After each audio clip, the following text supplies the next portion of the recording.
নমস্কার বন্ধুরা, lifestyle with Sanchayita চ্যানেলের আরেকটা নতুন ব্লগে সবাইকে স্বাগত জানাই। আজ শনিবার, বাজছে এখন দুপুর 2টা। ফিরছি স্কুল থেকে, সেই নদী যেটা পার করে রোজ স্কুলে যাওয়া, সেটা পার করে আবার বাড়ি ফিরছি। আজ বাড়ি ফিরে একটু রেস্ট নিয়ে বিকেল 5টার সময় আমাদের প্রাথমিক শিক্ষক শিক্ষিকাদের আবার প্রতিবাদ মিছিল রয়েছে, সেটাতে আজকে যোগ দেবার কথা রয়েছে আমাদের। দুপুর 2টাতেও একটা রয়েছে, কিন্তু স্কুল থেকে ফিরতেই দুপুর 2টা বেজে গেল। আসলে দূরের টিচারদের জন্যই দুপুর 2টার একটা মিছিলের আয়োজন করা হয়েছে। আমাদের বাড়ির পেছনে যে অফিস রয়েছে সেখান থেকে শুরু হবে আজকে যে মিছিলটা বিকেলে রয়েছে, সেটাতেই যোগ দেবার কথা ভেবে রেখেছি। তো চলুন বাড়ি ফিরি, খাওয়া দাওয়া করি, একটু রেস্ট নিই, তারপরে বেরিয়ে পড়ব। ঘড়িতে এখন ঠিক 6:45। 5:30 নাগাদ আমাদের মিছিল স্টার্ট হয়েছে পুরুলিয়া জেলার ডিপিএসসি থেকে। আর আমাদের আজকের গন্তব্য সেই পুরুলিয়া জেলার ট্যাক্স সিস্টেম সংলগ্ন ভগৎ সিংয়ের স্ট্যাচু। পৌঁছে গেছি আমরা পুরুলিয়া জেলার জেলা স্কুল মোড় কাছে। মৌনতায় আজকে আমাদের প্রতিবাদের ভাষা। সমস্ত প্রাথমিক শিক্ষক শিক্ষিকারা আমাদের হাতে রয়েছে মোমবাতি, আর মনের মধ্যে একটাই আমরা চিৎকার করে বলছি, প্রতিবাদ চাই, প্রতিবাদ করে আমাদের সুবিচার চাই। পৌঁছে গেছি আমরা সন্ধে প্রায় 7টা। পৌঁছে গেছি আমরা পুরুলিয়া জেলার ট্যাক্স সিস্টেম সংলগ্ন স্ট্যাচুর কাছে। হাতের জ্বলন্ত মোমবাতিগুলো আমরা এখানেই রেখে দিলাম। মাঝে মধ্যে একটা দমকা হাওয়া এসে নিভিয়ে দিয়ে চলে যাচ্ছে মোমবাতিগুলো, কিন্তু আমরা আমাদের দাবিতে অটল, আমাদের মোমবাতি জ্বালিয়ে রাখছি বারবার করে। যতই দমকা হাওয়া আসুক, মোমবাতি মুছিয়ে দেখ, আর আমাদের মনের যে তীব্রতা, যে প্রতিবাদের স্পৃহা রয়েছে, সেটাকে মুছিয়ে ফেলার চেষ্টা করুক, আমাদের কিন্তু আমাদের দাবিতে অটল থাকতে হবে। প্রতিবাদ আমাদের জারি রাখতে হবে যতদিন না আমরা সুবিচার পাই। যতই চেষ্টা করুক আমাদের এই দাবিকে, আমাদের মনের এই প্রতিবাদকে মুছিয়ে ফেলার, কিন্তু আমাদের দাবিতে আমাদেরকে অটল থাকতেই হবে যতদিন না আমরা সুবিচার পাই।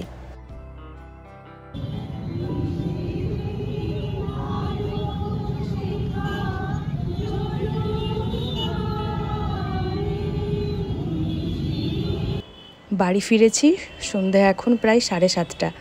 পোগোকে রেডি করা হয়েছে। পোগোর আজকে দাদা ভাইয়ের সঙ্গে খেলতে যাওয়ার ভীষণ ইচ্ছা, আর পরীক্ষাও মোটামুটি শেষ হয়ে গেছে, ওই নামে মাত্র একটা বাকি, তাই তাকে নিয়ে চললাম। আসলে যাবার আছে জন্মাষ্টমীর আমাদের রাধাকৃষ্ণ আর আমাদের বালগোপালের জন্য ড্রেস কিনতে। সবারকারই একটা করে পরার মতো জামা নিয়ে নিয়েছি, সাইজটা ঠিক মতো বুঝে শুনে আনার জন্য। পোগোকে দাদা ভাই আর মেসোর কাছে রেখে আমি আর দিদি মিলে চলে এসেছি বালগোপাল আর কৃষ্ণ ঠাকুরের জিনিস কিনতে। চারদিকটা দেখুন কত সুন্দর সুন্দর জিনিসে সাজানো, পাগড়ি থেকে আরম্ভ করে বিভিন্ন ধরনের টুপি থেকে আরম্ভ করে ড্রেস, সমস্ত কিছু এত নিপুণ হাতে তৈরি আর এত সুন্দর, কোনটা ছেড়ে কোনটা দেখি আর কোনটা ছেড়ে কোনটা নিই, এইরকম অবস্থা। সাইজ অনুযায়ী খুঁজে পাচ্ছিলাম অনেক কিছুই, কিন্তু ওই নেব তো একটাই, তাই কনফিউশনও প্রচণ্ড। পালকিটা দেখুন কি চমৎকার, আর সাথে কত ধরনের বেড রয়েছে। আমার এই জিনিসটা ভীষণভাবে চোখে আকর্ষণ করছিল, সেটা হলো বাথটাব। বালগোপালকে স্নান করানোর জন্য এখানে বাথটাবও রয়েছে। বেডগুলো সাইজগুলো দেখুন কি মিষ্টি, ছোট্ট ছোট্ট বড় সব সাইজের রয়েছে, পছন্দ অনুযায়ী নিলেই হলো। আর এখানে রয়েছে গোপাল বা কৃষ্ণের জন্য বিভিন্ন ধরনের খেলনা, ফোন থেকে আরম্ভ করে ক্রিকেট, হকি, সমস্ত কিছু।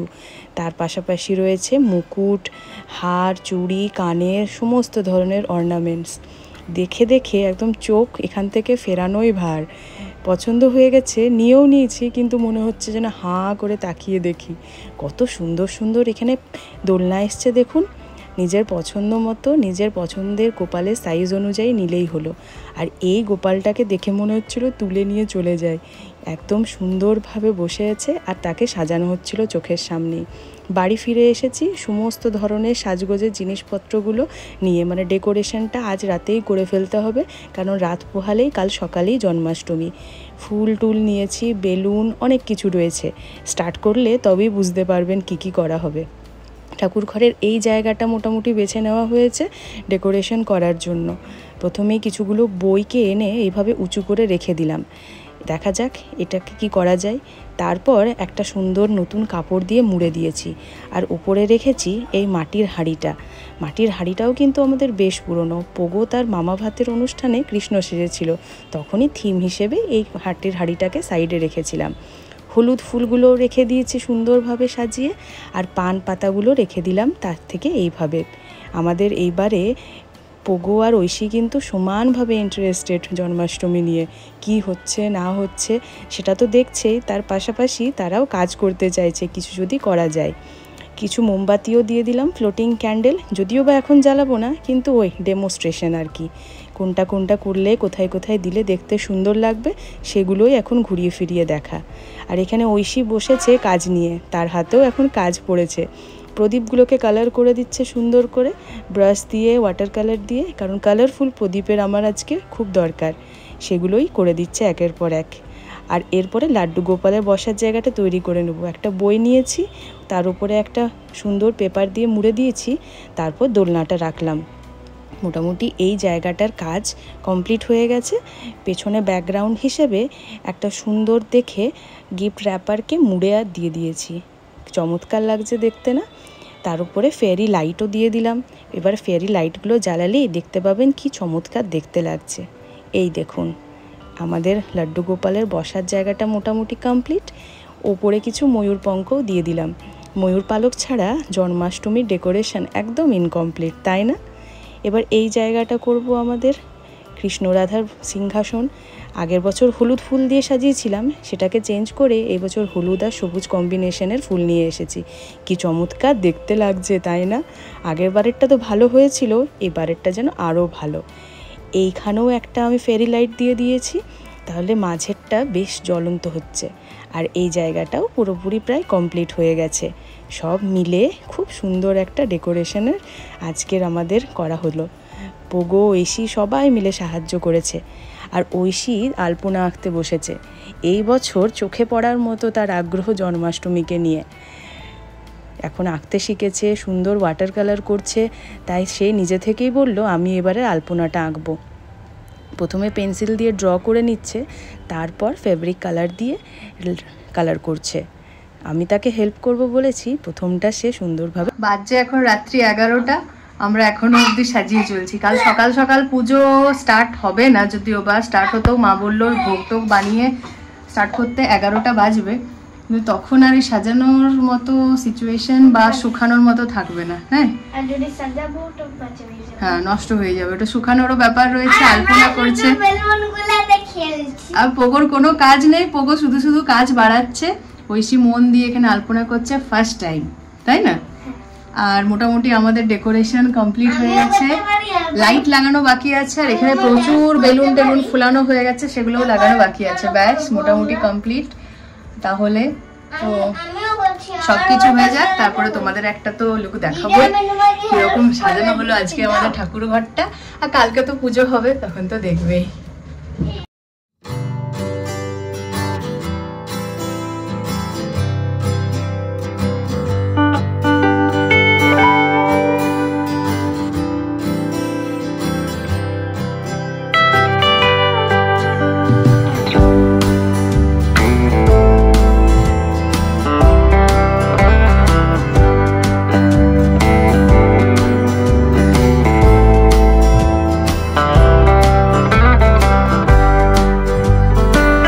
রাত্রি প্রায় 12টা, আমাদের এই মাত্র ডেকোরেশন শেষ হলো করা।